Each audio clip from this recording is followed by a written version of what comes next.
ahead, Randy.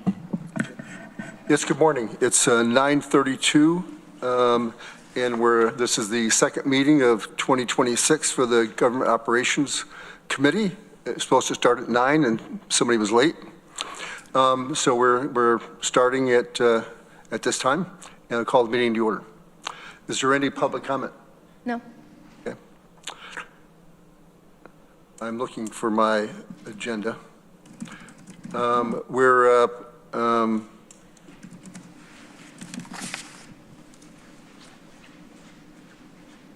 Thank you. Appointments. Electronic. Oh, thank you. You're sweet. Okay, we're going to go first into the minutes approval for November 5th, 2025. Can I get somebody to move that? Okay, Judith, seconded by Dan. Do we have to do a roll call, or is this the three of us? Just the three of you. Okay. So all in favor for that? Okay. Thank you. And now minutes approval for February 10th, 2026. Can somebody move that? Dan, seconded by Judith. Any discussion? All in favor? All right, moving right along. We have some legislature appointments. We'll move those up.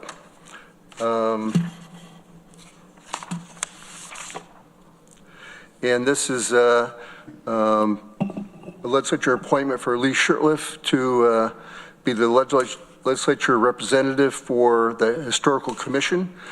Do we have to move that, or is it just an appointment? Okay, somebody move that. Judith, seconded by Dan. Any discussion? I think we know Lee. All in favor? All right, we're good there. Now we wanted to move some other appointments up, and we have I don't have a chair's report at this time. I'll hold that to the end. We are going to be talking about the strategic operations plan and government responsibilities. Randy, do we want to vote on the library board appointments while we're doing appointments? Yeah, I just want to get past the chair's report there, so I just want to get past that. And we'll talk to goals after we move the advisory board appointments forward. So the advisory appointments that we have are for the Tompkins County Public Library Board of Trustees. Are they the ones, Judith? Yes. So we do need to pass those. I think we're also hoping to move point 8, the communication director's report, up. Maybe right after these appointments, if that's possible. Yeah. So we'll do these appointments and move Monica up to that. Okay. All right. So these advisory appointments, again, they need to be voted on? Yes. Okay. So the Tompkins County Public Library Board of Trustees, and people being proposed are Susan Keeler, trustee, term expires December 31st, 2028. Beth Golzer, I'm not sure if I said that correctly, I apologize if I didn't. Trustee, term expiring December 31st, 2028. Corrine Weeble, trustee, term expires December 31st, 2028. Iminjong Kim, trustee, term expires December 31st, 2028. Okay, somebody to move that. Judith, seconded by Dan. Any comments or discussion? Yes, go ahead, Judith. I attended the library board meeting a couple weeks ago. There's another one coming up. They're very eager to get these new trustees on the board, but several were attending for the public parts of the session so they could make sure that they were on top of things and can get their, off and running when they get these final appointments. Great. Thank you. Lots happening in the library. Appreciate people stepping up for volunteering for that. Can I have a vote? All in favor? Okay. Okay, now we're going to move to Communications Director, and for a report, discussion, and Public Information Advisory Board report. Thank you. I'll hold my report until after the Public Advisory Board because we have 3 guests here.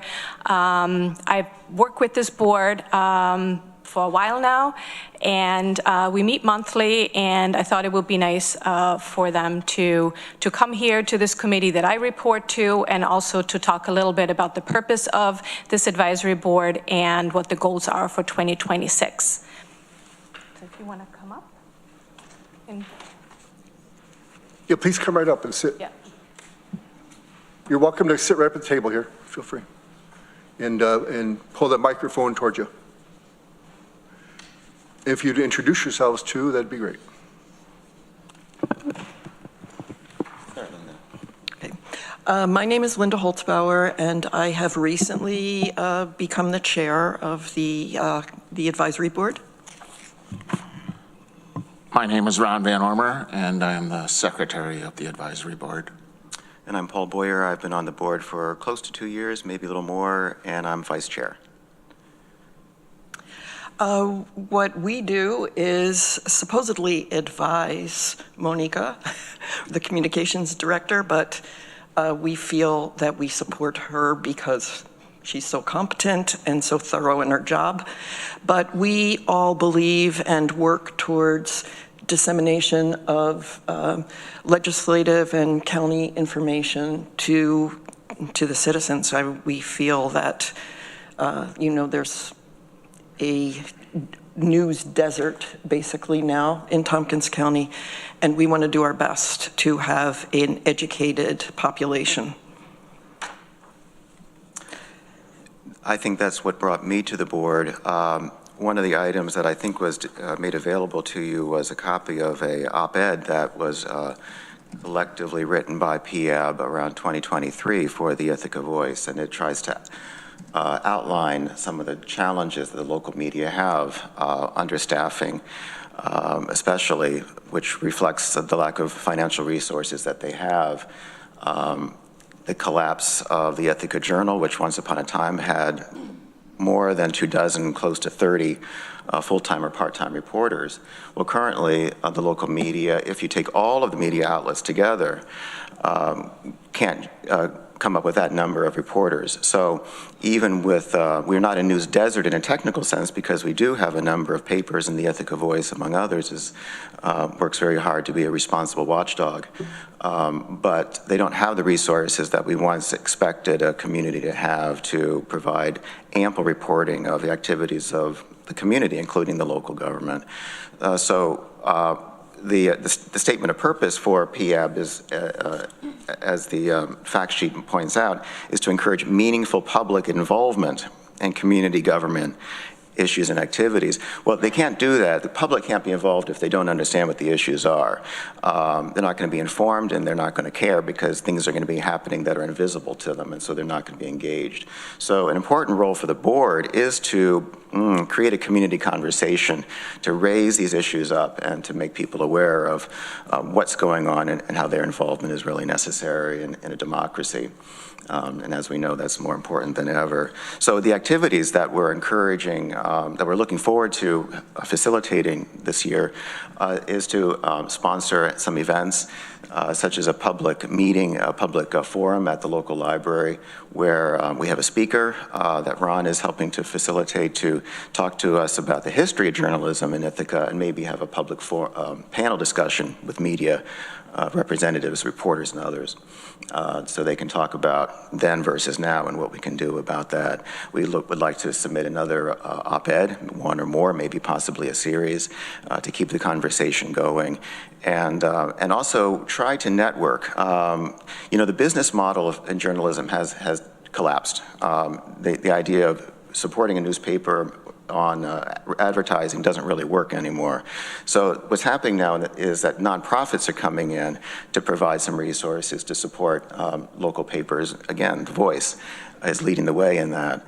And so PAB in its own small way is trying to create some conversations with donors, foundations, to try to create something more sustainable to keep our media going and to help it grow. I should disclose I'm the executive director of the Ithaca Voice, I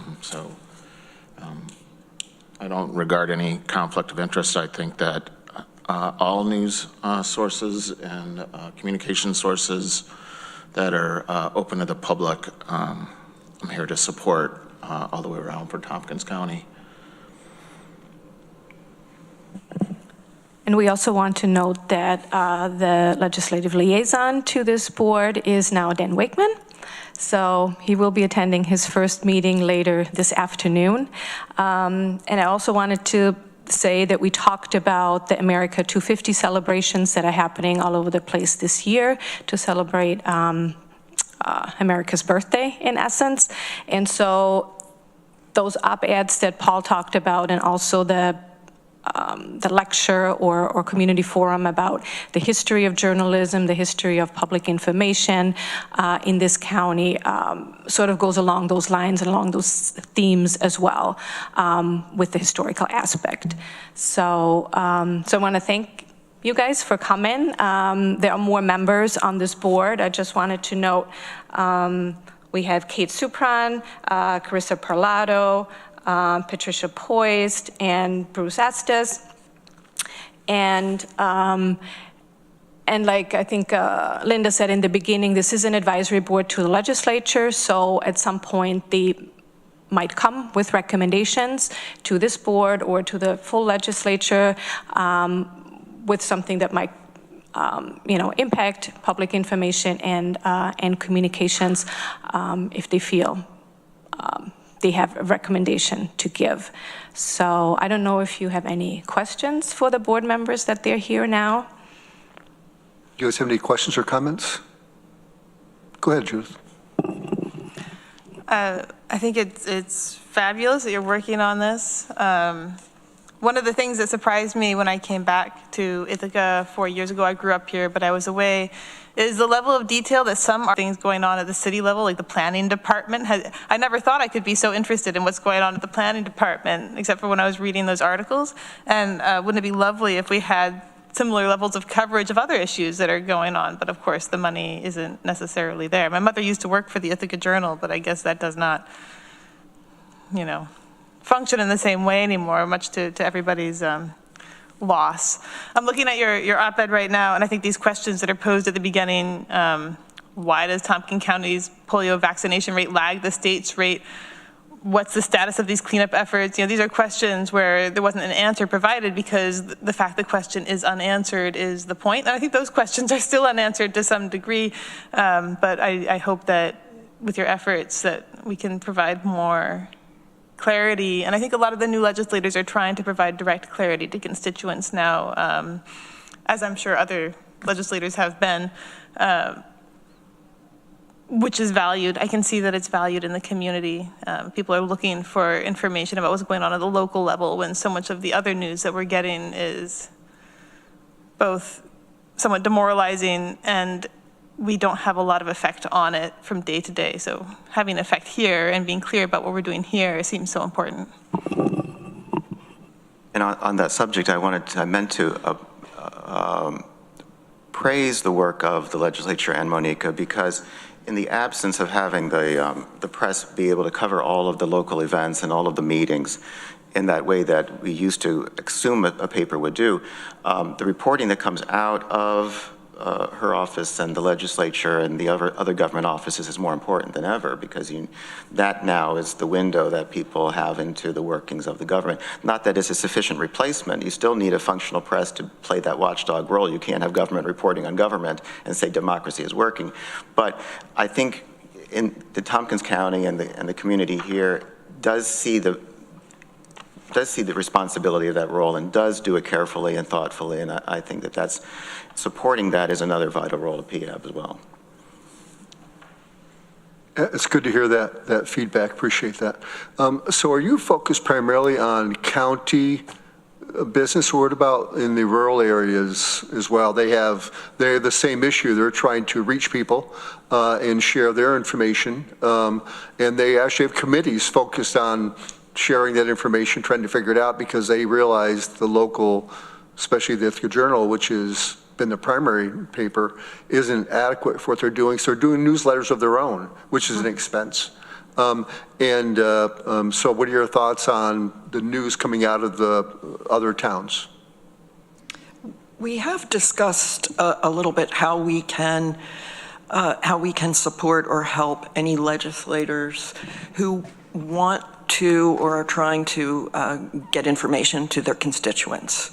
And we realize it's a difficult situation because people have jobs and they're representatives here. There's a lot for them to juggle. So we have had that discussion. We haven't really come up with a solution for that or how we can support those people. We do now have one of our newer members, with Ron is one of our newer members, and Carissa Parlato, she does work for, I believe, the town of Ulysses. Yes. And she publishes or sends out a newsletter to their constituents, which we like to have as sort of a model for other people, other municipalities to follow. I think, were you going to? And we want to be a resource for those towns as well. So there are a number of towns that actually distribute electronic newsletters. I don't know if they're in print as well, but mainly electronic, I think. And I see, because I'm on those listservs too, and I see they pull information from what we send out from the county level and put it in there if it's valuable for the residents. And I think being a resource for the town clerks and the elected officials in the towns is really important to share the county's information and then for them to carry it on into their municipalities. There's been discussion in the legislature for quite a few years about the Ithaca Journal being the paper of record, I guess. Have you guys looked into that, or is that something you're thinking about? I know there's been some legislatures that don't want that to be the legal paper, but it's the only daily paper. I think that's the current law. Have you guys looking at the distribution rates? I think, if I remember correctly, the Weekly and the Voice, their distribution is higher than the Journal. So have you thought about those things? Or? We have at the Ithaca Voice. We've worked with Anna Kellis. Part of it is the way New York state law is set up right now, not recognizing digital publications as a channel for papers of record, and there is some movement to try and change that law. Our former editor-in-chief, Matt Butler, I know, is doing some work with some legislators about seeing if we could just change that at the county level in some way. So really the hang-up right now is how New York state law is geared towards public papers of record being just print instead of not including digital. But you're right. I mean, the Ithaca Journal has circulation that's down in the low thousands, and the Ithaca Voice has tens of thousands or more hits every month. Yes, we had 1.4 million unique views last year. Just a little bit over. Yeah, so if the goal is to get information out to the public, it's simply nonsensical to rely on these antiquated ideas of what the newspaper record is, because that paper is not really functioning in that historic role that it had, but other papers like The Voice are. So it is something that PEAB has talked about. Conversation really began, I think, with Dominic. When he was in the position, and we've continued to talk about it, but it does depend on state action. Mm-hmm. Yes, Judith. I know that we're legally required to publish our, public notices in a paper like the Ithaca Journal, but is there anything stopping us from also publishing those notices in another journal that is maybe getting more readership, like the Ithaca Voice? And if so, is that something that government operations would take up, and how much might it cost, I guess, is one of the questions. Katrina, you'd like to comment on that? Or? We publish all of our legal ads in the Ithaca Journal because that's the designated paper. We also publish our public notices of public hearing in the Finger Lakes newspaper. And I can't really tell you what, it all depends on the length of the notice as to the cost. We do not require our Finger Lakes, it's Finger Lakes Community News. We do not require an affidavit of publication from them, so that is a cost savings. And this decision was made, I want to say, in 2022, and it's included in our regular procedures.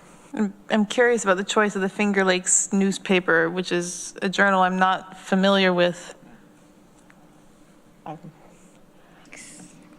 It does things like the Newfield News, the Candor something, the Teberg something. I think it's a group of people that maybe you guys know more about than we do, but I know it used to be a separate part of Ithaca Times, is that correct? Yeah, I believe like the Tompkins Weekly and those smaller papers are now part of the umbrella of the Ithaca Times organization. And I currently don't know what the status is of that. If we were going to consider expanding our publication areas, what would be the process for that? Do you know? It can be done through this committee, and we would probably need additional funding. We have to go through BCP budget probably, right? Yeah, Because we'd it'd be have to go to- cost. I would think that'd be something, maybe it would go through administration and that you guys would talk about that. I know there's an appetite for that for the legislature to put public information in other media. Maybe that's a discussion to have with administration, and I'm sure there was a cost to that, obviously. But paying for the cost of going into the journal really isn't doing a lot of good to a lot of people. The goal is to make sure the public knows about these public notices, right? That's why we publish public notices. And if we publish them in places people don't read them and then don't want to spend the money to publish them in places people might read them, that seems like we're kind of not meeting the standard that I think government should have in this case. Maybe we can follow up anyway. I agree with you, but it does go back to the state laws, the state regulations, which is, I believe, a daily print newspaper. That's the requirement for publishing in the Ithaca Journal, right? But that doesn't have anything to do with whether we choose to publish in addition somewhere else, which I think is something we can discuss without involving the state. And then if the state allows us to change it, then that would be a cost savings because we no longer have to publish in the Ithaca Journal. That's my understanding, too. You would still be beholden to the Ithaca Journal requirement, but if you had the resources and the will, you could publish anyplace else. There's no prohibition against additional publication, as I understand it. I understand it. Is that something the advisory board would look into? Or is that what your role is, to kind of look at these other options and to make recommendations to this committee? Is that how it works? Or? We could, but it also has to go back to where the budget line item is, and I think that's what Katrina was trying to. I also want to say, I do believe that Mr. Mezey has requested the county attorney's office to look into if we could do a home rule request, changing that law and allowing us to publish in a paper other than the Ithaca Journal. And I think that we've just started looking into that. That's correct. Yep. So there's definitely an appetite in the legislature to try something else. But if there's anything that we can do as a community advisory board to support this or provide information to it, just let us know and we'd be happy to contribute to that, although we understand that it's a legal and financial issue for the county government. I think it would be great to have that information, and then, you know, once we have it, we can figure out if the budget is sufficient and if the appetite is there. But my sense is there's an appetite, and it does depend on the budget. Yeah, I think we've reluctantly, for quite a few years, voted to make the journal the paper of record. Any other comments or questions? You guys have anything else you'd like to add? Or? I don't think so. All right. Well, thank you very much. Well, thank you. Yeah, I'm sorry I was late.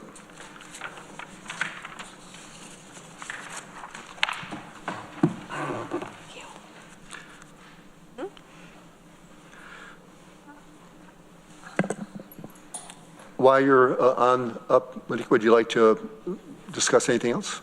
Sure. Since I didn't really have a chance to talk at the last meeting, I thought it would be a good opportunity to sort of just give a quick information of what we're doing in in the communications office and the public information office, since we have some new people on the board. And I'll be quick. I promise. I just want people to be aware when we talk about the communications office, we talk about 2 people, and the staff is myself as the communications director, and then Chris as the media production specialist, who is upstairs currently making sure that our meetings get broadcast and live streamed. And so between the 2 of us, we support the legislature and also most departments in the county. And a lot of the work that I do is very public when it comes to, press releases, community engagement efforts for countywide projects, creating website and social media content, maintaining good media relations, and also then live streaming all the meetings. But a lot of time is also spent behind the scenes, participating in meetings and calls for countywide projects and emergency situations that might arise that the county might want to respond to, countywide projects such as the center of government and the shelter projects. And then also listening to all the legislative committee meetings, because that's really where I get an understanding of the work that you do and where you stand on things and how things are progressing through committee to the legislature. And then a big part of my work that I want to make part of my work and that's important to me is internal communication to our staff. So I make a point to keep our staff informed and resourced as much as I can. Everything that goes out to the public, it goes to staff and legislators first, so they don't have to hear it from the media or from other places. They should hear it from us internally first. We also launched an intranet where a lot of resources are published for staff from central administration, and so that is county administration, it's finance, it's HR, facilities, ITS. So there is one place where people can look for forms and signing up for things and policies and all sorts of things. And communications also has a page there under county administration, where a lot of things is located that people ask for a lot. So our public photo galleries of the events that we cover and program pictures and videos that we're taking, or our style guidelines to make sure that we use as much as possible our county colors, our proper county seals, logos, fonts, those kind of things, so we have a uniform look when information goes out. And we also hold monthly staff meetings. We call it staff town halls, where we inform the staff of projects that are going on in the county or other things that staff is interested in, so they can submit questions anonymously ahead of time, and we do our best to answer those as they come in. And I think that that's been really important to keep our staff informed directly, not just through written information, but also in a conversation. And then I'm also working on staff training and support around website, social media, and then other software tools that we have available and that departments can use. And so currently, just a couple things that I've been working on is with the Board of Election, their election sticker design contest. So I work with them and put together, the flyers, the website content, also the platform where youth can submit their artwork, and then later on also the platform where the public can vote on those designs that have been selected, and obviously press releases in between and those kind of things. So that's a project that I'm working with them on, since February, probably all the way until the fall, until the winners are announced. So another thing that I'm working on is updating the social media policy. So that is going through the internal process right now. So I provided a lot of updates to it because there were a lot of things that happened in the last couple of years in terms of First Amendment and things that the as a public body or as a public agency, we can and cannot do on social media, mostly what we cannot do. So it's important that our social media policy reflects that, and that will go hand in hand also with training for staff to make sure that we're all aware of those processes. And finally, I've been tasked by Corsa to coordinate the America 250 celebration grant that we have received from the state. It's $15,000 for the whole county to support activities that are going on around the 250th anniversary, the signing of the Declaration of Independence. And so I convened a panel or a group of stakeholders in the community to talk about what is currently going on, what events are planned, and then also what would be a good way to distribute those funds and utilize those funds for. And so those stakeholders, you know, come from the historic community. So our new county historian who represents all the town historians too on the historic commission, our history center, our higher education institutions, the tourism, the chamber, and others. So, and what we came up with as a proposal was that we wanted to support some events that are going on in rural areas and also in the city, but what the general consensus is we wanted to use that money also for promotion of all the events that are going on in the county, because there is no one place where somebody can look and say, hey, what's going on in Tompkins County in terms of America 250 activities. And so we're looking at that to have a centralized calendar where all those events can be collected and then promoted, and then also support some of the events that are happening in rural towns and in the city. And I will bring that forward when this is ready. But I just wanted you to know that this is ongoing, and we're also a little bit under a time crunch from the state. So we want to get this buttoned up as quickly as possible, and then basically announce how this money is spent and where it's going, and I think people will be really happy. That is my report. Thank you. Do you guys have any comments or questions, or jump right in, Judith? I have a question. It's actually more for Chris than it is for you. I really appreciate all the recordings of these meetings. I think that's handled fantastically well. Last year, the meetings were trimmed so that there was dead time before meetings or during meetings. It was cut out so somebody who was trying to watch the meeting could just, you know, start at the beginning and not have to fiddle. But I don't think that's happening anymore. Maybe there's been a changeover. I think it's a really important aspect of providing this information in an easy to access way. So I'd love to see that come back. Sure. We can make that happen. Dan, do you have anything? I do have a question. On the social media policy, is that something that you're looking to update the policy, or has that been updated recently? I can't remember. Yes, so I've been working to update that, and how it works now with our internal process, it goes through several steps before it actually comes to the committee and to the legislature. So county administration is looking at it, compliance is looking at it, legal is going to look at it, then all the department heads are going to see it. So there is a process to that before it will be recommended as an update to the committee. Okay. Well, thanks for working on that.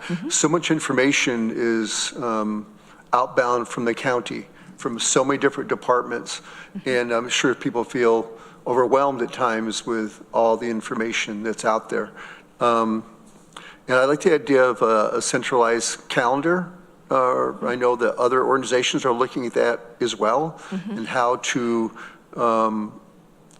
post information. For example, Newfield's looking at it to post anything related to activities from the school, the library, the town. They're trying to consolidate all that into one spot, and they've been challenged by that. It's been difficult because it's got to be controlled in some way. Who's approving what goes on a calendar, those types of issues. And, Yes. and a lot of people, especially public people, want to add things to those calendars. And so I'm not sure how that's going to be managed, but I like the idea of doing that. And to be clear, that was just for America 250 activities, so not all county events in general. This is specifically for this year, for those celebrations, to give an equitable opportunity for exposure for like smaller town events, right? And not just, you know, anything that's going on in Ithaca, but like from all the different towns, to be able to pull all this information together and publicize it in the same way, no matter if it's a huge event or a small event, but anything that has to do with those celebrations for this year should be able to be found in one place. Is there any technology that you're looking at that you feel would help you in some way, or do you feel that you have all the tools you need now? Or there's always technology that can be helpful. In the last budget cycle, I proposed some things that were not supported that had to do with, one was with media monitoring. As you're aware, right now, I'm documenting and collecting media coverage that county departments and services receive basically by hand in an Excel spreadsheet. And this is only the information that's coming from official media sources, right? That does not cover anything from what's talked about the county on social media, on podcasts, on any other channels, but like regular, you know, media. And there are services out there that would provide that information. That's something that you literally cannot do by hand in any meaningful way, that provide those services to really cover everything from YouTube to podcasts to all social media accounts, so all sorts of things, and consolidate it in a way that you basically see what people talk about. The county, you can also see the sentiment. Is that particular topic being talked about in a negative way, in a positive way? You can see emergent issues where we might not even be aware of that yet, but the public is already talking about it on their channels.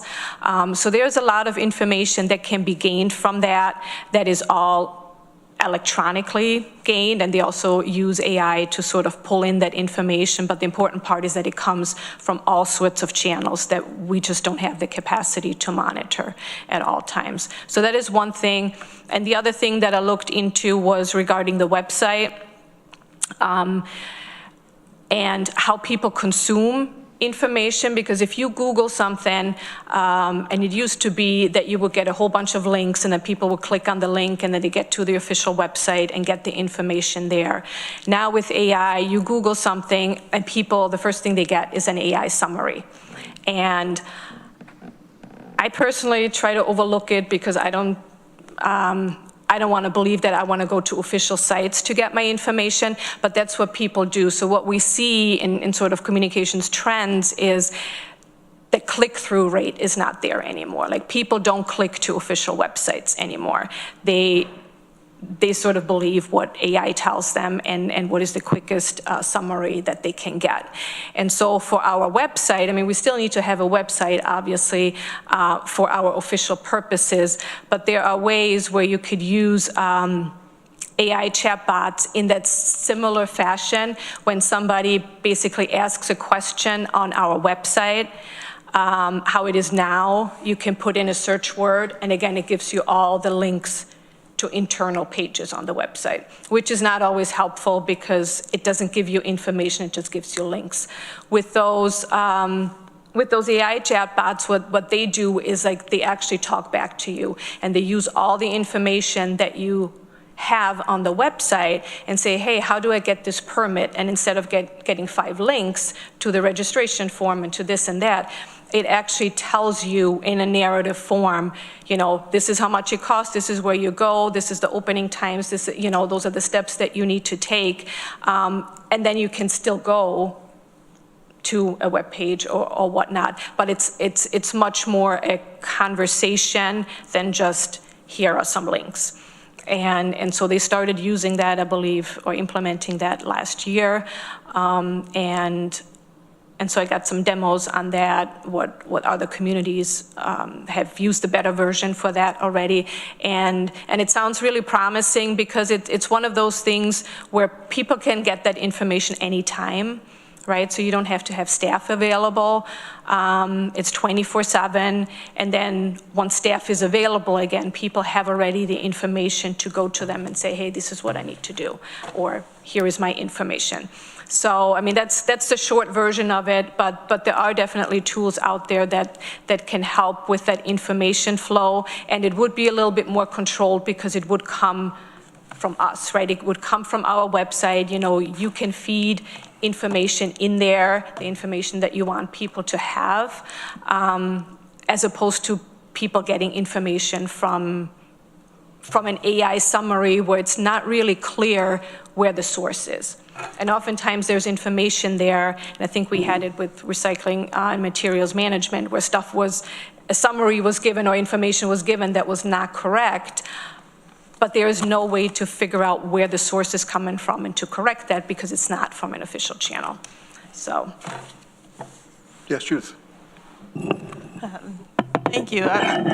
It's interesting. I hadn't thought about how people are not clicking through before.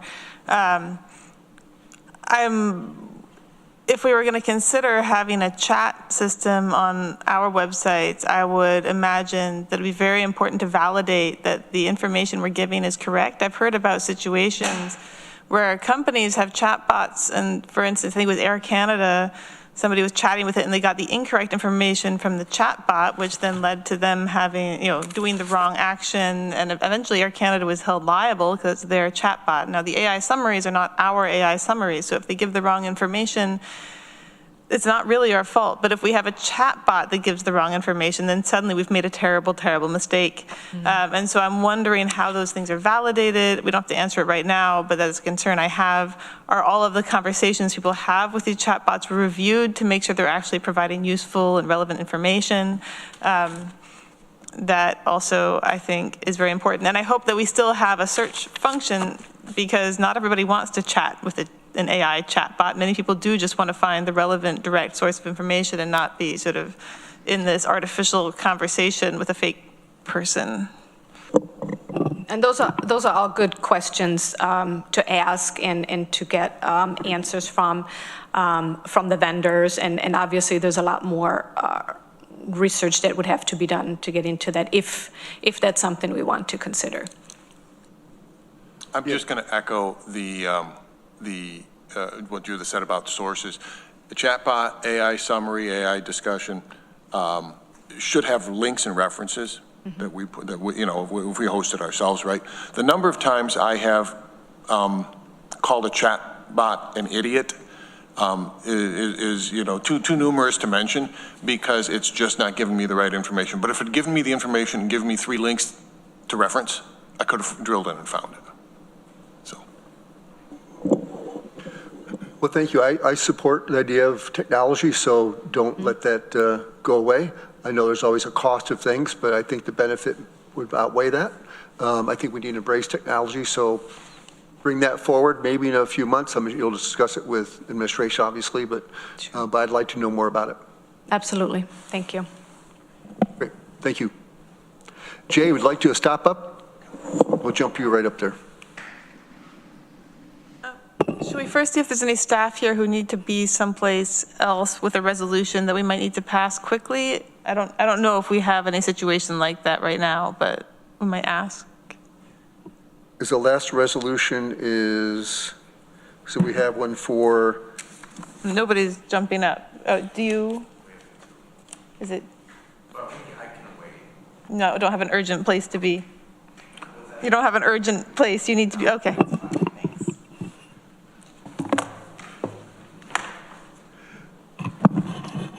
Thanks for waiting for us, Jay. Oh, no problem. I appreciated your report that you provided too. That was very helpful.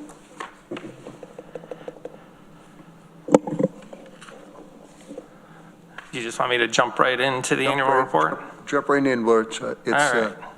So this is definitely a different annual report than I've ever given. This will be the first year that I've been director that we haven't been at 100% fair market value. So it's a good step back in order for us to take a couple steps forward. So as this market has been really appreciating here, we've just been stretched to the absolute max on being able to try to provide a level of service that is acceptable to us. Our figures, our values are all well within industry standards for assessment uniformity, both horizontally and vertically. So really, we're doing an incredible job with the resources that we've been provided to us. As I've talked before in our budget, we used to have 20 full-time staff when I started. We went down to 10 without any reduction in our workload, and then we are at about 14 right now, still without any reduction. And even then, we've added 3,600 parcels, so we've added more than the town of Ulysses to our workload, and we still had our staffing reduced by 30%. So I'm very, very proud of the work that my staff has done in light of the funding difficulties that we've had. So this is a good step for us to take a pause in the annual reassessment program. One thing I will like to mention is we've heard a lot of comments that, oh, my taxes will be frozen for the next couple years. No, your taxes are not going to be frozen, and the annual reassessment program has really nothing to do with taxes. Taxes are set by governing boards. You all set the tax levy. Town boards set the tax levy. We, as citizens of school districts, vote in our school budget discussions. But there's not anything that my office can do about taxes. Trust me, if we could, taxes would be a lot less here. But whether someone would want to live here or not would be a different question to ask. So I just listed the last couple years of the tax levy increases by taxing jurisdictions. If you're like me and you live in Lansing, you're the winner, I guess. They've had more than double-digit tax levy increases these last 4 years. As a Lansing resident, I couldn't tell you why. And quite frankly, in the first year, they didn't know why. They called me up and said, Jay, why did our levy go up 21.8%? And I'm like, well, you're the ones who voted on the levy. You tell me as a resident. And they couldn't explain that. So I just think there's a lot of confusion on elected boards about really what their responsibility is when it comes to taxes. So that's just my kind of tax levy, tax discussion here. Let's get into stuff that we actually do in my office. So as I said, we paused that annual reassessment program. We're still going out collecting new lumber, all the new construction, all of the building permits that are filed. We do drive every road every year so that we can find out work that's not being done. I've said it before, we're in kind of the Lowe's and Home Depot reality nowadays that people do a lot more work on their homes without building permits. And I think as our town code officers are also stretched thin, they can't be out and following up on a lot of this unimproved work that's being done. So when we're not, a property owner doesn't have to let us into their house. They don't even have to let us onto their property. So we have to make a lot of assumptions with really incomplete information. Now your neighbors will sell you out in a blink of an eye. So we do get some information. There are some really good code officers that like to work with us, but we're not the priority when it comes. I always use the example when the ex-Governor Cuomo, when his girlfriend's basement was in the Architectural Digest on how much was improved, and there was no building permit, there were no, the town assessor tried to go and inspect it, and Cuomo couldn't remember what was in his basement. So even if the governor of our state is denying the assessor access to their property, just about any lowly citizen will do so as well. So, but even with that, by the industry standards, we are well within those measures of uniformity. Another thing that we're really excited for is our conversion to the new Tyler Technologies database. We had a meeting today at 10:30 that luckily got rescheduled for tomorrow at 1, so I won't have to miss that. But that's going well. We're talking about all of our external databases that we use to process exemptions. You know, exemptions are 52% of an assessor's job. So it's not just out here jacking up values, we're out there also helping people apply for exemptions. And that's just gotten to be a mind-boggling issue. You know, New York State this year took over the STAR exemption, and they told people they don't need to ever reapply for the STAR exemption. Well, a lot of our seniors also took that to mean they don't need to apply for their low-income senior exemption. So we've been working with them, trying to get them to apply for that exemption. Just because New York State said you don't have to do so with one, you still got to come see us. So we're working through that. But this new Tyler database is really that step that we needed to take. It'll be able to allow us to interact with the public a little bit more. We can put all of our data out there for people to download. It has an integrated sketch, a CAMA, computer-assisted mass appraisal module, so that we can use multiple regression right within that database. So this is really a step that we've wanted to take for countless years, and it's great. We finally got that. We went with a grant through the local government efficiency to pay for that conversion, and I'll be coming back to you with a couple of new modules to hopefully fund to be able to interact more with the public. So kind of stay tuned on that. And if you know me, you know I'll have a way to pay for the majority of it. So just kind of that yearly maintenance fee will have to be kicked in. And we started our move to Dutch Mill yesterday. As one of my employees said, we're giddy. It's, I don't know. Sorry. But yeah, it's just a great location for us. We've heard the public loud and clear. Nobody likes coming and driving down to our office. The majority of our people are, only 8% of our residents are within walking distance of our 128 East Buffalo Street. And I define walking distance as being in the flats of the city. 92% of our people drive to us. And it's just a great step for us to be where our clients are.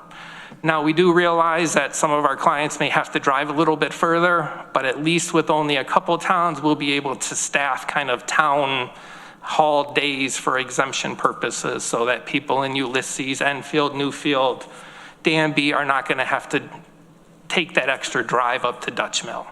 I always said if you went to where the old Joe's was, and you drove to Dutch Mill, you're probably saving time as opposed to driving downtown, parking, going to a parking meter, walking into our office for the 10 minutes it takes to see us, and then trying to get back out. So it's actually a time savings once you consider everything that you need to do. But where it started that, half the furniture got moved up yesterday, half is being moved up now. And good Lord, after 57 years in a building, you collect a lot of junk. So it's good to get rid of a lot of this stuff as we do this move. But it's a good move. As I said, normally I talk about which projects we did, why we reappraised the areas that we did, why we didn't reappraise certain areas. Based upon all of the statistical measurements that we do. But this year I don't have to do that. With the pause in annual reassessment, we were able to take a look at our assessment roll. We worked with the New York State Office of Real Property Tax Services during our pre-decisional collaboration meetings. And I have declared that our 2026 assessment roll will be at 95% of value. So what that means is your $300,000 assessment now means a value of $315,789. So you take your current assessment, divide by our level of assessment, and that comes out to your calculated market value.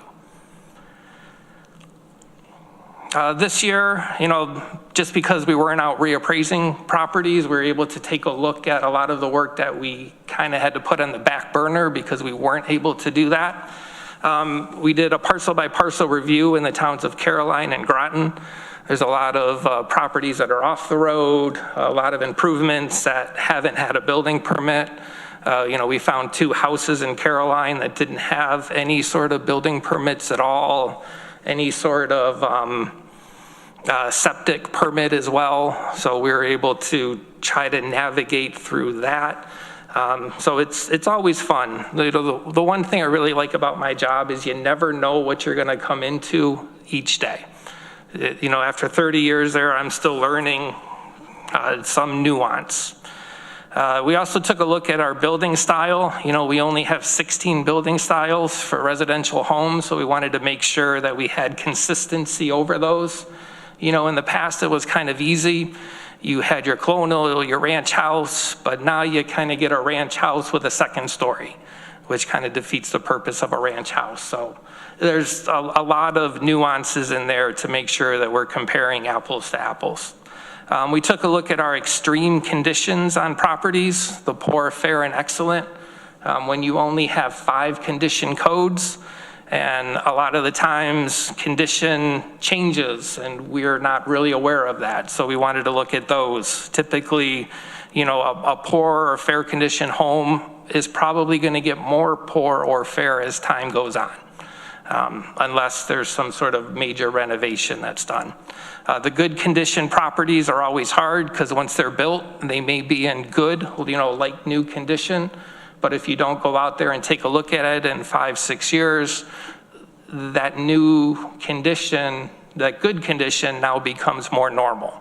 So with Tyler, we'll be able to kind of alert, say, hey, you've had this house in good condition for 8 years. Is this really true now? So that's a way for us to kind of keep that up. I always say good condition home should be in normal condition because the age will tell you that's nice, but New York State doesn't believe me. And so unfortunately, we got to go with what New York State says sometimes. We reviewed all of our cabins to see what those are. We have cabins, cottages, and CC1s, which are listed as improvements. So we wanted to make sure those were consistent. Commercial-wise, we also changed our property class codes to describe the use of the property more than what the property actually is. A converted residence, a row building doesn't tell us anything really about that property. But if we were to change it to retail or apartments, that gives us more of a easy way to group properties when we want to look at all of the apartments in the city. We know the predominant use of that building. We've also started to look at special districts. These are typically assigned by the local municipality, but they're not always maintained. I know I looked at a small lighting district in Varna, I believe, or Pruville lighting district, and it took me about 3 months working with the town to try to make sure these old districts are correct. I had one in Newfield that was a lighting district that was created, it almost seemed like before lights were invented. There's no good legal definition of it, but I know how it is on our maps isn't probably correct. So we're trying to work with the town to make sure that these charges are assessed correctly by what the town wants to put on there. So as we look forward through our conversion and our planned return to 100% level of assessment in 2029, for this upcoming year, we'll take a look at more of our residential data collection, take a look at our multifamily units, take a look at our vacant land. We have a new GIS analyst now that the GIS position is back into our office, and Anthony's going to be creating some of those geospatial variables for us to use within that valuation process. Hopefully we can get rid of all of our external Microsoft Access databases that Norma and I both created way back in the day. But they're really useful, but nobody uses Microsoft Access anymore, so we need to make sure that life goes on when I'm no longer at the department. And then finalize our conversion to the enterprise assessment. That's the Tyler's product. So hopefully July 1, 2027, we are up and live with that. For 2028 roll, we'll start the valuation for that reval. You start with vacant land, farmland, kind of in the first year. All of the non-multifamily commercial gets valued in that first year. And then as we go for the 2029, we'll value all of the other residential parcels and all of the multifamily commercial units. And then we'll also take a look at, do our 2028 values need to be adjusted or trended, since we are valuing kind of 1 year early on those. And then once we get done with that, we can have that discussion on what's the best cycle for us. You know, is it annual? Is it 3? Is it 4? Is it 10 years? And then I'll have a budget for you to kind of show that this is what it would take to do annual, this is what it would take to do a cycle, and then this is what it would cost to maintain, say, in every 10 year, but also what would be the cost of contracting out that reappraisal at that time. So there's not, no good answer. New York State doesn't have a true cycle. New York State is the only state in our union that doesn't have a defined level of assessment or has a defined assessment cycle. So it's all a hodgepodge here. I've said it before, there's been municipalities that haven't reappraised since the Civil War in New York State. There is no equity there. Just, there can't be. I don't know how you can argue that, you know, and you know, with the annual reassessment program, I've kind of went back on that. You know, annual is the most fair way. However, it's also the hardest to staff. We never know what our work is until May or June of 2026. So to have my budget request in a year in advance, to hire people, to train them, it's too hard to know what an annual reassessment program would be. With a 3 or 4 year cycle, we know our work, you know how to fund us, and the public also knows when to expect a change in assessment. So I'm leaning in that 3 to 4 year cycle way. It would be great if we could get a true cycle. And I think it was in 2024, the Ledge at that time passed a resolution urging New York State to go to a cycle. And I finally heard the New York State Assessors Association kind of indicate that that's something that they would want to see too. So hopefully something else can kind of come of that. But, you know, it's there's a light at the end of our tunnel here. Once we get out in 2029, convert, we get into Dutch Mill, it's going to be great. I'm excited, and I wish this would have happened 20 years ago to have me experience a little more of it. Thank you, Jay. Any questions? Any people? Go ahead, Judith. Hi, Jay. Thanks so much. I really appreciate you being here and the work that your team is doing and the positive attitude towards the current changes.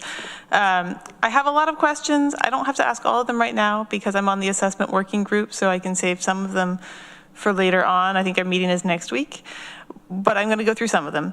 So my first question is, what is the role of assessment in determining if a property is tax exempt or not? Is that something that your office does, or is it something that Yep, like Cornell, I am the sole decider of that, and it's all governed by the New York State real property tax law. All real property is considered taxable unless it's specifically exempted by one of the statutes. Do you ever find yourself in kind of a gray zone, or is it always very clear based on the state statutes? Oh, it's always in a gray zone. So probably 2 years ago, we hired Rebecca Spino and Kevin McLeod. Becky is probably the foremost authority in New York State on not-for-profit exemptions, and realizing that what we have here is a lot of not-for-profits. That's why we brought in Becky. You know, if everything was black and white, we wouldn't have attorneys, which would be great. Sorry, Maureen. But with all of that gray area, you know, a lot of these exemption cases don't always make it to court as well. So, and typically when you get a not-for-profit, if it does go to court, the court typically rules in favor of the not-for-profit. Is it possible for us to somehow see a list of what kind of cases become contentious and get some information? Maybe not here, maybe in the assessment working group, we could take a look? Great. So another question? No. Oh, sorry, go ahead. No, I would more prefer to bring in, I mean, we could talk generically, but, you know, if there's cases against New York, against Tompkins County, they are actively suing us, the towns and the school districts, so I wouldn't want to do that in a public format. So I think the working group is not sure it's public, so I guess I can try to figure that out. Well, there is, the review group is public. I mean, you have property owners that are on it who have sued the county before, so. Maybe a different time I can see about that. But Okay. I'm more than happy to bring our tax certiorari discussion to here for executive session at any time. Yeah. Another question I had was, I looked through these statistics. I'm sure you know they're a little opaque to people who are not experts trying to understand what these different numbers mean. But one of the questions I've had, it came up when the city manager for the city of Ithaca created these personas for the city of Ithaca showing how people's property taxes changed from 2020 to 2025 for different types of properties in the city. And she wrote that a median home in those 5 years had a property tax increase of 61.5%. An apartment building had an increase of 27.5%. A big box store had an increase of 3.1% in 5 years. So there's differences. I know the levy is controlled by the city government, but the differences in these percentages is actually coming out of our assessment system, right? Correct. The assessments are a way to apportion that tax levy based upon their market value. So this has shown that residential properties have increased at a much higher rate than commercial properties have increased over that 5-year period. If you go back to the next 5 years, you'll probably see the opposite of that. Do you think that's true, or is it really, I mean, the last 5 years have been kind of unusual, right? Correct. I mean, the residential market is a market that no one alive has seen. Right. With that sort of appreciation. But prior to that, we went to more of a tax base on our commercial side as a residential property. So one thing in real estate, everything is cyclical. Everything comes back. Everything comes around. You know, after 9/11, people wanted to move out to the rural areas, and then they wanted to get back to walkable communities. COVID hit, let's go back out to the rural areas. So it's one thing that you always notice is, you know, nothing is as good as it seems and nothing is as bad as it seems. And what was good will become bad, and what was bad will become good again. I guess my question is, would it be possible to provide those sorts of statistics in your reports, giving us a better sense of how the markets are shifting? Because otherwise, you know, I can't really understand if that information is in the report already or how to access it myself. So it would be really useful, I think, to know, like, residential properties might be seeing a very significant increase or not so significant increase this year. I think that would help. And also maybe, like, how is the city, how are people in the city experiencing property tax changes compared to people in different municipalities for county taxes, right? Because we're sort of shifting that.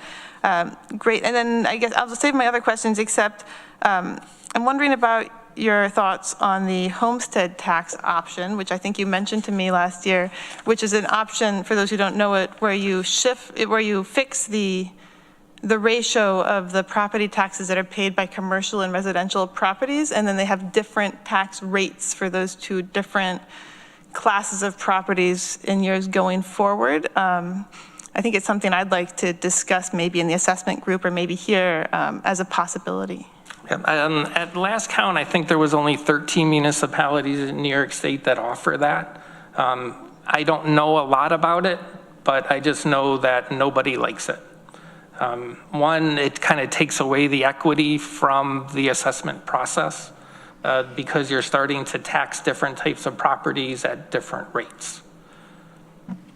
I mean, I kind of see it the other way, that it rebalances so that when, for instance, homes go up very quickly, they don't see a huge rise in their property taxes simply because they happen to live in homes that are becoming more valuable. And if commercial properties go up very quickly, then they also don't see a huge matching rise in property taxes. It balances the property taxes over time so that these shifts in the assessment don't impact how much people contribute to the community. You know, a person living in a house does not benefit if their home doubles in value. They just pay more in taxes, but this is still the same home, they're still the same people, their salary didn't go up. So I see it as a way to maintain more structural planning for people who are living in homes so that they don't have to think about, you know, this kind of shift in value of commercial and residential properties might cause them to suddenly pay thousands of dollars more next year for something that doesn't benefit them at all. Dan, did you have something?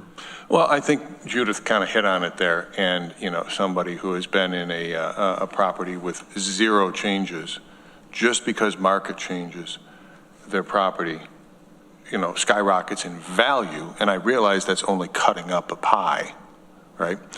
But without any changes, their piece of the pie becomes much bigger. And, you know, I don't understand what you were just talking about. I'm going to have to learn all that. But, you know, it's just something that we as a group, as affected by assessment, is got to think about with our constituents. If you know me, I'm more than happy to try something. And if it works, great. If it doesn't work, hey, let's try something else. One good thing about government is that government will be here. So we should try to look and make things better. And if by chance we make things worse when we do that, we can just hit pause and go back and see if there's some other better way. So I'm always down to try something new. Jay, do you do an annual report now of how property prices have changed in a particular year, or do you do any? Well, we have all of that, and when I worked with Dom and Deb on the city one, I was like, all right, let's see if I can do this for the county. However, the county is much more difficult to try to use that since we have different tax rates for different towns, you know, based upon how they use their sales tax offset.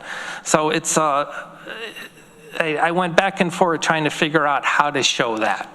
And it almost may be better to try to use a town and county combined tax rate, you know, because whether the sales tax is used to offset the county rate or the town rate, it's still coming out of your left and right pocket with that. So it is something that I've thought, not something that I typically look at or review, because it's not relevant to the work that we do. It's relevant to show the work that we've done. But so with only, you know, 14 people and 40 hours in a week, there's only so much other information that we can provide. I've been on the assessment website. It says Beacon. So is Tyler own Beacon, or is this just the name of the? No, Beacon is just kind of an interim step that we had to use. Okay. So Schneider Geospatial bought out SDG, Systems Development Group, that we've used their Image Made Online product. So this was the path of least resistance for us to convert until we go live with Tyler's online product in July of 2027. If not sooner. So it has its benefits. I like a lot of the search capability with it, being able to produce a comp sheet. That's really nice. Some of the search is almost too smart. You know, if I want to find all the properties on 3rd Street and I type in, you know, 3RD or THIRD, I don't want number 3s coming up. So we're still working with them on it, but it's a interim step until we convert to Tyler, and then we have everything under one umbrella. So you're putting all this data in this Beacon software that will help you to convert, or is? Well, no, we still use what's called RPS version 4. It's the state provided database, and Beacon takes an extract out of that database and displays it online. So the state database doesn't have a online version. That database was created in 1995. Right. That we're still using, so. Yeah, I do like using that beacon. It is easier than the older one. So the new software with Tyler, now you get sales data happens, it comes through the clerk's office. You may get permit data from towns, municipalities. You may get other permits that are issued for whatever, for septic, for example, through the health department. Is the new system going to be able to collect that data without you having to type it in? That's what we're looking at. Unfortunately, a lot of the smaller code offices aren't digitally available, but some of the bigger ones that use OnGov, Lansing, the city, and the town of Ithaca, I believe. I forget what Dryden uses. That's something that we're looking at. You know, Tyler does have those APIs to be able to bring in and also export data to them. And yeah, that would be great. You know, I joke, when we first converted to SCG in 1997, we had a sales database that the clerk's office was able to populate because they also used SCG. So we were able to capture a lot of their key punching, which was great. Yeah. But then they converted to another application and that broke. So then we had to go back to that key punching. I was hoping when they were going to convert to Tyler as well, that since we'd be under the same umbrella, we could get back to that integration at the county level with all of our computer applications. So hopefully Tyler will be able to work with the county clerk's office to capture some of that. Great. I'm all for pushing some requirements back to the municipalities to mandate that they use software that interacts with ours. So you got one vote for that one.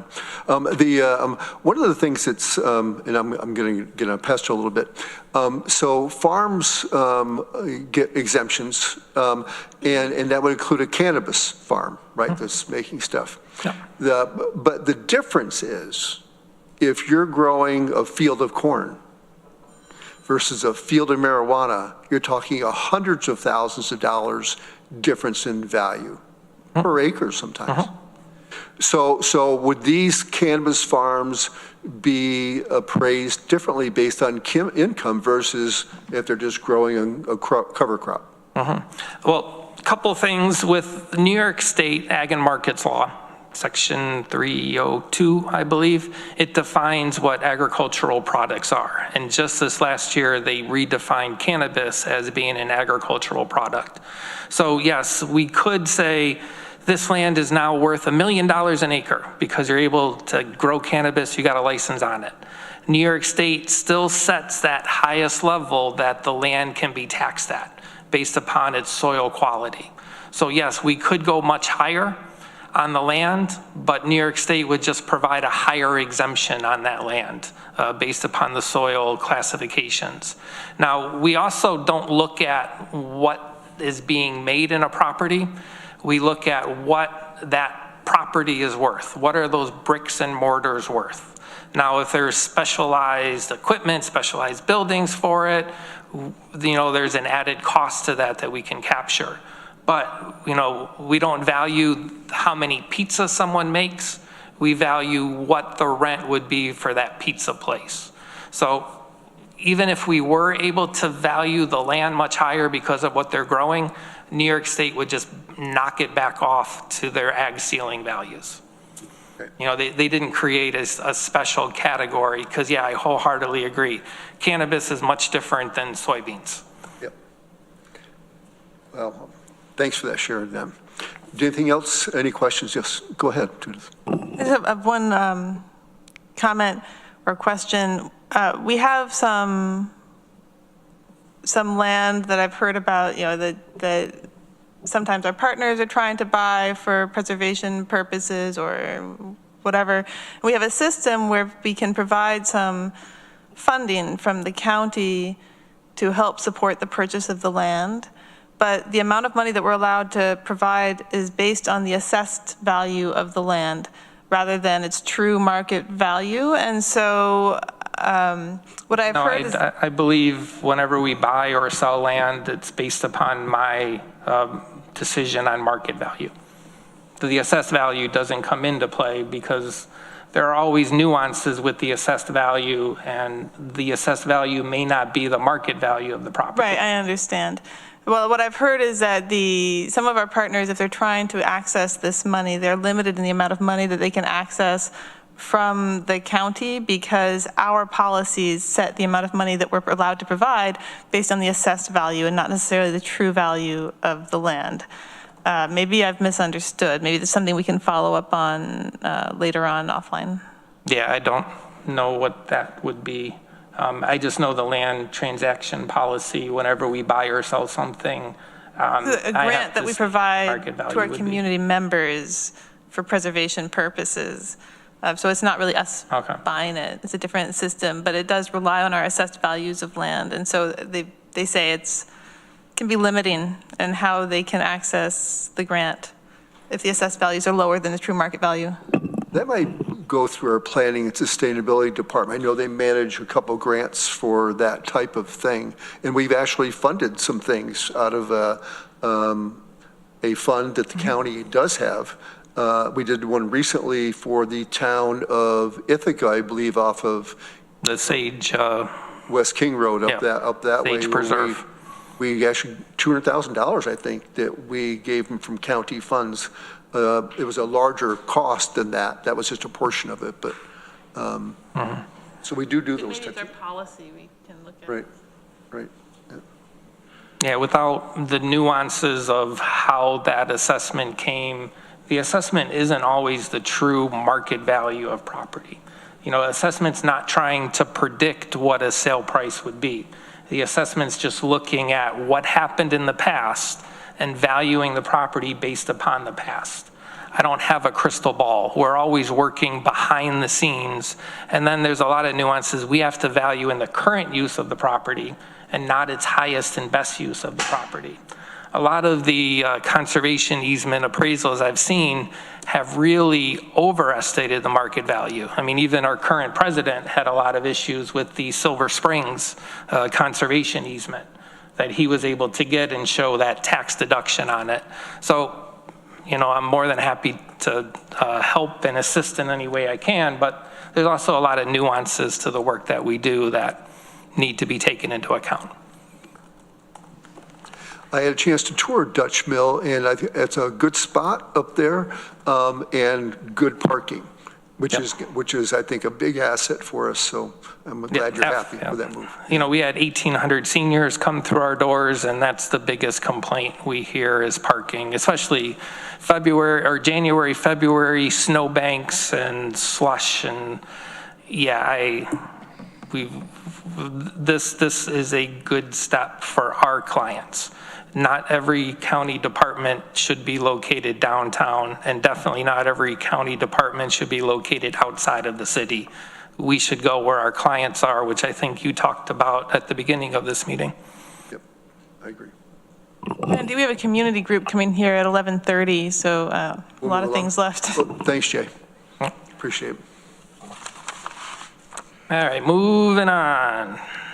I wanted to bring, I know there was some discussion last meeting about correction of errors. I think one thing to note is not every error that we may make or may have been made is a correctable error.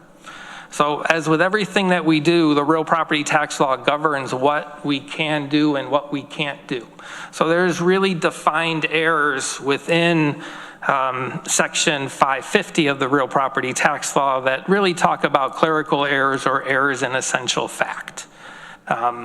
So there, you know, we may think, oh, this property we thought was finished, but we sent out a postcard to a property owner. We didn't hear back from the code office.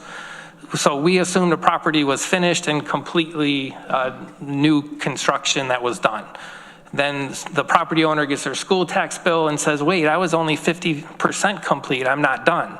That's a valuation issue that should have went to the Board of Assessment Review. It's not a correctable error. Now, if they got their school tax bill and said, oh, wait a minute, I had a fire on February 27th, and that house burned down completely to the ground, that's an error in essential fact because the improvement wasn't there and we valued it, and that's an error that we can go back in and correct.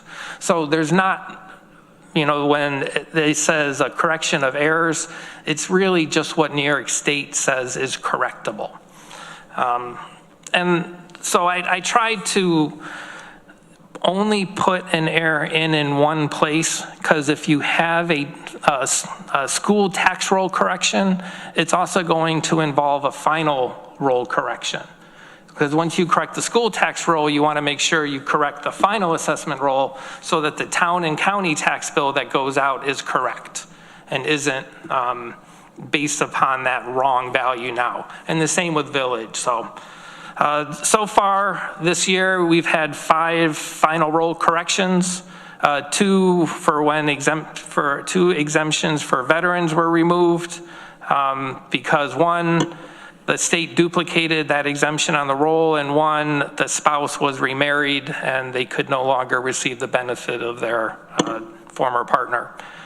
2 parcels, we had an increase in value. However, the state database, even though it was in the roll section for wholly exempt, showed that it was still a taxable portion. And 1, we had a soil group worksheet for an ag parcel that got clipped to another application and we never processed it. For the school tax roll, we had 1 IDA exemption that wasn't applied correctly. 1 veterans exemption didn't have the school part applied to it. 1, we had an ag land exemption that was supplied but wasn't acted on, so we granted that. And then this is the one that I really like to correct, is when we have seniors who apply late. A couple years ago, we got this board to grant me the authority to accept late applications up until the last day to pay school taxes. When you have seniors who are living off, $1,200 a month Social Security payments or income, it's really hard to look at them and say, yes, you didn't come to that March 1st deadline, so yes, we can grant you this exemption now. It's really sad how some of our seniors are living. Now that I'm getting back to more processing those exemptions, we got to do better as a society for our seniors. It's just, sorry, sidetrack. And then for the town and county tax roll, we had 3 corrections. 1, charitable exemption wasn't applied despite the property owner applying. This was one of the Habitat homes under construction. We had a school tax relevy that was put on by Spencer Van Etten. However, the school district bill was paid. You're probably going to see this one. I think we got one or another one by Spencer Van Etten. However, it's over $2,500, so I got to bring to you for approval for that. And then the town of Ithaca put a water and sewer district on a town of Ithaca parcel, and it shouldn't have been put on for that amount. So that was another correction. So we used to have a lot more of these, but we've been able to really go back and double check that all of our seniors get in, all of our ag exemption applications get put in, and do that cross-reference. We're still working on some of the IDAs. They had a policy change to where they apply for the IDA exemption before construction starts, as opposed to when construction ended. So it's hard for us to know when to apply that exemption, but at least with Kelly and Kent now, we're kind of working through that notification. But, with Tyler, we'll be able to put that in as soon as we get the application saying, hey, for 2028, don't forget to apply this exemption, rather than in my tickler folder on my desk of try to remember to go to that folder and remember that in 2 years. So, any questions with corrections and errors? No. Great. Well, thank you. And if you're up on Lansing, stop by Dutch Mill. Or if you want to come over to 128 East Buffalo Street, we got some boxes you can help shove into vehicles. I'm glad I got this little break so I could let the Advil kick in and get back to start moving. So, but it's definitely a sign. 70-degree weather, sunny, March, beautiful day to move. Yeah, you're lucky there. Yeah. But well, thank you, Jay, very much. thank you. Take care.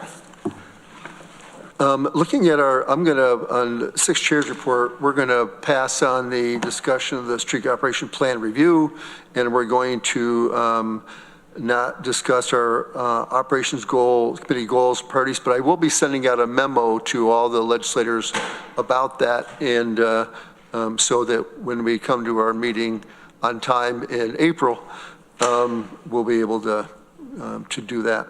I look at this committee as more of a 3-year committee. I mean, we're in a long march here, so we've got a lot to cover, obviously, and we're all new. So, so now we're down to resolutions. Let's finish those. So we, under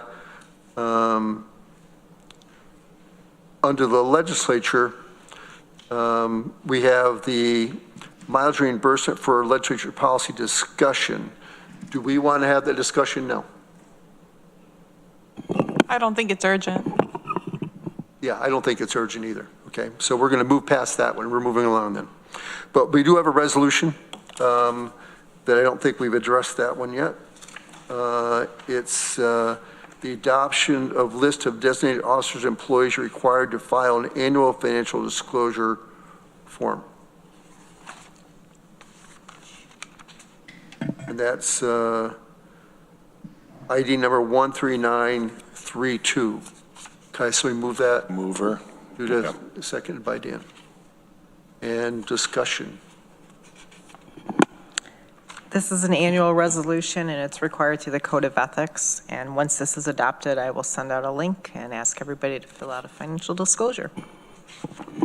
That's how that works. Thank you. Is it all the same officers as in previous years? There were a couple title changes. I think County Administration no longer has a budget director, so we removed that position. There were a couple updates to some of the various positions, but for the most part it was. This is reviewed by Corsa and Company? I review it with department heads. You review. Got it. Sorry, thank you. Yes. Okay, any more questions on that one? All in favor? Okay. And we're moving along. I see, what's next? So we're on to County Administrator authorization for Tompkins County to self-insure the historic Newfield covered bridge. Do we have anybody from administration here? I see Corsa online. Okay, oh, okay, there's Corsa. Hello, Corsa. Well, hey, Randy, well, let's move this and second it first here. Okay, good idea. So move it first by Dan, second by Judith. Corsa, jump on that one. Yeah, thank you. I also have Jesse here, who I will invite to speak to this specific resolution and details therein. So, Jesse, are you here? I'm here. Take it away. All right. So our historic Newfield covered bridge was covered by our insurance provider Travelers for about 22 years. However, at time of renewal, we've been advised that they will no longer cover this type of bridge. So we did go out and try to find another insurance agency to provide property coverage for this bridge, and unfortunately, we cannot find a carrier that offers coverage except for one carrier, which would cost us an annual premium of approximately $53,000 versus what we were paying about $3,000 in annual premiums in Travelers. So we would like to move forward with self-insuring the bridge due to the cost annually of the proposed annual premium.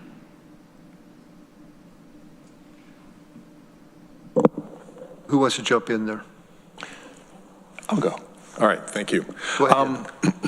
I was kind of surprised at the premium and deductible. Is there any explanation for those from the insurer? No, just being the only Okay. carrier that would provide coverage due to the materials it was built out of, the age of it, and it being historical. Most of the agencies now don't want to take the risk. And the one we found, due to the risk, it's going to be a very high premium to do so. I also acknowledge that there aren't probably that many covered bridges that are insured in this country, so. Correct. Yeah. A couple of other questions. I'll just rattle them off real quick and let you respond as in group. What else does the county self-insure? Why? And what is the risk we're assuming with this and all of that? And another one is does our facilities department go ahead and inspect this before we proceed? We are self-insured for general liability of up to $1 million. After that, we do have excess coverage policies for, various things for our properties over that $1 million threshold. As far as this bridge, I believe it's maintained by the town of Newfield. So I'm not sure if our facilities department would inspect it. Bridget, is Bridget on?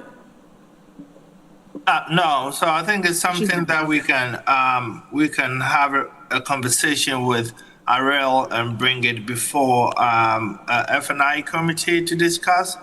But the reason why it's coming to this committee for government operations is because of the insurance aspect of it and the fact that most insurance issues come before government operations. But I will check in with Ariel to ascertain the degree of inspection that is conducted on this bridge, as well as with Nick, our highway and bridges team, to provide that information at F&I at their next meeting. Well, thank you, because if we're taking on the risk of insuring it, we should know what condition it's in. So. Absolutely. I'll respond to that a little bit. The last inspection was done by the state, and they came in inspection 5, 6, 7 years ago, and then they came and did improvements to it. It was over $400,000. They put sprinklers in there because they had somebody tried to start a fire in there, and then they put some safety guards and whatnot. So I let you know on that. I don't think the town has anybody that can evaluate that bridge, but I know the state did it at last time, but it's not. I think the county should probably send somebody out to look at that. It would cost well over $2.2 million to build a new bridge there. So not out of wood, because it's all out of wood now. So I think that'd be a good idea for the county to look at that to see where our true cost of replacement would be, and I bet it's going to be more than that. So. No, thank you for the background, Randy. That's appreciated. Good info. Do we carry insurance on all of our bridges, or just this one?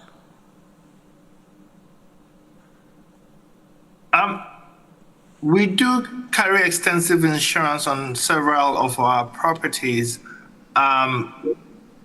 I don't have a list of those insurance items here, and I will look into that and bring it before the committee our next meeting of the items that we do insure and those that we do not insure. I will say, for me personally, when this issue came up and we were discussing it, I had the same question: do we insure all our bridges? And there's some degree of gray area there, so I will dig out all those information for you at the next meeting. I was trying to get as much information as I can, but as many of you are aware with the issue that we have dealt with within the last multiple number of days, relegated this into to the other side of it. But I will get the additional information that you need to provide it to you as we move forward, or whichever direction you decide to move in. But we, based on our assessment, felt that the rate of reinsuring this bridge is too high, and it can fit within the parameters of our self-insurance. That's why we proposing this resolution to add it to our self-insured asset. But it's something I'm happy to work with Ariel and Nick to provide you details on. Thank you. And I think I'm going to echo my colleagues in saying it feels a little uncomfortable to self-insure a property, but then put the responsibility of maintaining the property on somebody else without supervision of some sort. So I'd really like to see the county, if we're going to do this, have the county have a more direct role in evaluating the bridge condition and making sure it's kept up to date. I guess my last question is for Randy. If the state did repairs on this bridge, did we use our insurance policy at that point? I mean, if we have insurance and it needed repairs, why didn't we use our insurance to cover repairs? It came through a historic grant. It was more because it was, there had been a fire there. These teenagers decided they wanted to burn it down. But unfortunately it was caught early, which is why they put sprinklers in. So I think the State Historic Commission, or whatever that is, they are the ones that approach the town about doing these upgrades. And the county. I think we should bring this up in F&I. Okay. Yeah, and ask them to kind of update us on, Nick should know, he was around then, what happened there. The town since then has done more work around that bridge. I encourage people to go. It really is a nice little walk for people. So then what's the process here? We want to, can we like? Well, yeah, I was going to say, my opinion on this here, just before we get into actually voting on it, is I'm behind getting, supporting Newfield and the bridge and taking care of the bridge. I think this resolution needs to bake more and we need to get some answers. Right. I guess the question is now, is there any insurance on this bridge at all? As of right now, it is not insured. The insurance policy was canceled by the broker as of December 31st. So right now it is uninsured, which is why we wanted to have it self-insured for at least the time being. Because right now we're responsible. And so it's effectively self-insured right now. Yes. I'm comfortable with that as long as we then take this to the next discussion point to talk about it some more. But I don't really want to vote to make it self-insured forever right now. Yeah, I agree with that. Taylor, would this automatically go to the F&I committee as well? It is not. It's scheduled to go to the legislature on the 19th right now. What if we, so I think this should go before the F&I committee. So you can make a motion to send it to F&I, and then it will carry on from there, so that from F&I it doesn't come back to GO, can go straight to the ledge if that's the direction you want to go in. Or you can decide to table it and present to F&I so that it come back to GO after F&I. All right, so, Make a motion? sorry, yeah. So I think. We need to do something with this because it's on the table, it's on the floor right now. Yep. So you could it could be a consensus of the committee that this is also sent to F&I, which is on the March 19th before the legislature meeting. So that would fit. And as long as it's, a consensus of the folks who are here today, then we would just add that meeting as well. One more time for me, please. As long as it's a consensus of the committee to add the Facilities and Infrastructure Committee to the track, which this resolution follows, it will leave today, go to the 19th Facilities and Infrastructure Committee meeting, and it could go on the legislature agenda later in that evening, pending committee action, or we can move that legislature meeting to the following meeting, which would be So somebody can make a motion. April 7th. So we make a motion to send this to the F&I committee? If it's a consensus of the committee, there's no motion necessary. Okay. So that's. And it sounds like the three of you are supportive of You guys okay that. with that? Yeah. Okay. So would you like to move the legislature meeting to the 7th, or would you like to keep it on the 19th? Corsa, what do you need it earlier, or do you want it by the 19th, or? No, I think we are, as was indicated earlier, it's automatically kind of self-insured by the county anyway at this point. So we are happy to deal with it on the 7th to give all of you time to evaluate the details and make informed decision as we move forward. Okay, thank you. Okay. All right, so Frank, sorry, thanks for waiting so long for us. Are we going to vote on the resolution, though? Say it again? We would vote on the resolution to move it forward to the Facilities and Infrastructure Committee on the 19th still. All in favor? Great, thank you. Thank you, Taylor. Okay, now we're, Frank Doldo's here with us. And you have a resolution for us, adoption of the Tompkins County Purchasing Oversight Manual for Sub-Recipient Tompkins Consolidated Area Transit, ID number 13936. And can I get to that? Is that what you're here for? Okay, get that on the table. Somebody move that. Judah, second by Dan, and take it away. Yeah, this is to attempt to cure the triennial review deficiencies. I first want to let the legislators know that there was a lot of work put in this by the purchasing, finance, and Maury put a tremendous amount of work. So I want to thank them all, because without them, we would have never got this. And then I'll turn it over to Maury to see if he has any other input on this. Yeah.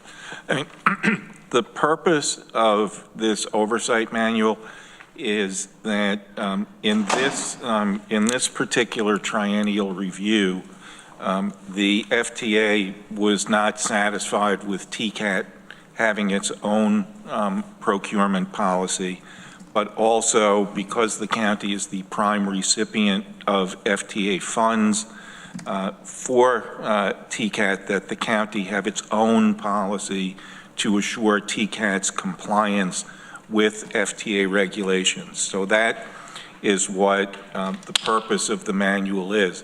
Hopefully we will not be back to you, because we now need to adopt this and submit it to the FTA, and hopefully they will be happy with it. What we wanted to do, the needle that we're trying to thread very carefully with this oversight manual is to assure the FTA that the county will be directing and overseeing TCAT in complying with FTA procurement requirements, while at the same time, because TCAT is a distinct private legal entity separate from the county, to make it clear that procurement by TCAT is not county procurement. It is not procurement of goods and services for the county, and is therefore outside the scope of the county's procurement policies, which would be extremely difficult for TCAT to comply with. So that's the needle we're threading. We'll see if the FTA is happy with that. I think I think we've successfully walked the tightrope here between federal and state requirements, and therefore recommending it to you. Any questions or comments from anybody? Dan? This is a new manual, not a revision? What it basically is the TCAT had a long-standing procurement manual. Oh, so we basically took theirs and incorporated it. We took theirs, explained at the beginning of it why we're doing this, and are basically telling TCAT to continue doing what you're doing because you've been doing it right. And so we have this document to say to the federal government, we are instructing TCAT to keep doing what you're doing because you've been doing it right, as the FTA said 3 years ago when it approved TCAT's purchasing manual. Okay. Well, thank you for all the work on that, and trying to thread the needle.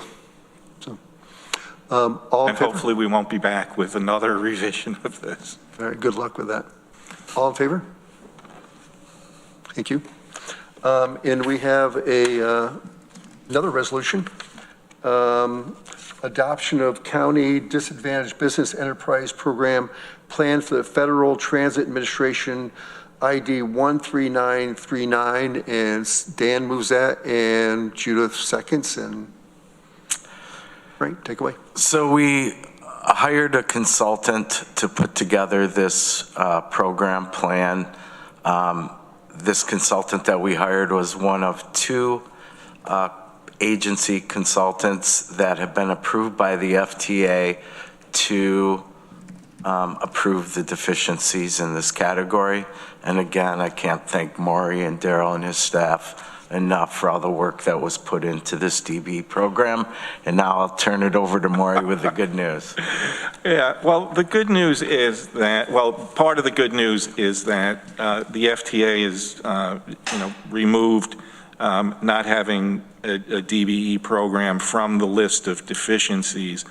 The DBE program is now the DBE program basically that the federal FTA has asked for in the new administration, which really means it's a DBE program in name only.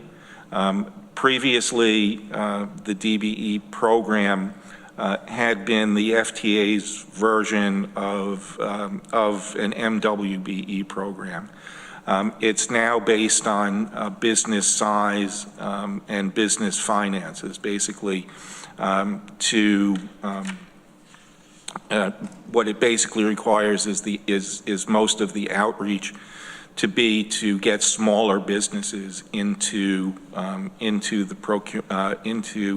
the procurement process for FTA-funded activities. So, and of course, the terms that the FTA requires, or that the federal DOT requires, and you see this in the manual periodically, is that our DBE program does not discriminate on the basis of any prohibited criterion. Well, of course it doesn't. It never did, and it never will. But this is the sort of paper that's required now in order to remain eligible for federal funding. It's not a bad program. It's just not as good as what used to be, and I don't see any harm in adopting it and recommend it because it is something that the administration looks for in order to continue providing federal funding for our transportation system. Any questions from anybody? All in favor? Okay. Thanks, Frank. Thanks for hanging out. Are we down to 12? So I don't think anybody, the Chief Equity and Diversity Officer is here, but Director of Finance is. And Daryl, do you want to finish this up here, or if you have anything to say? Thank you. Nothing major to say. Just pointing out I'm still filling some vacant positions due to one of them being a promotion. I have one vacancy still to fill. In conjunction with that, most of the work is being done on audit right now. But in the meantime, we are also trying to set up the new cash flow software that we purchased this year, and running into a little bit of complications that are slowing it down, but we're setting it up and communicating with the banks, and hopefully we'll get that up and running. Other than that, I'm here for questions, but I don't have anything really to report. I'm looking forward to that cash flow stuff. I do have a question for you. We've been using Insero for audit for many, many years, I believe. Correct. I think they're very good. But do we ever bid that out? Yes, we bid it out last year. Okay. Sometimes being on a school board, and they were doing our school audits as well. Sometimes it makes sense to change just to change, because people look at things differently. And of course, it wasn't Insero then; it was Chosky, Dearson, and whatever, CDL, I think then. But Insero is great; they do a good job. So I'm not. If I remember correctly, it was bid out last year. We have a 3-year contract, and after that point, we'll more than likely RFP and solicit it out again. Okay, thank you. Taylor, are we missing anything? There are no committee members' reports, then no. No. And then we have a budget adjustment, but that's just for informational purposes, so. That's right.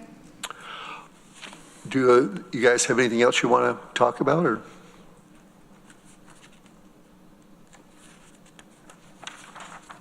I always have things to talk about, but I won't right now. Okay, all right. Well, I will be sending out the goals and definitions of what this committee is supposed to be doing. It's such an education for us to learn all this together. So I think we're adjourned. Have to move that? Nope, that's okay. You got it.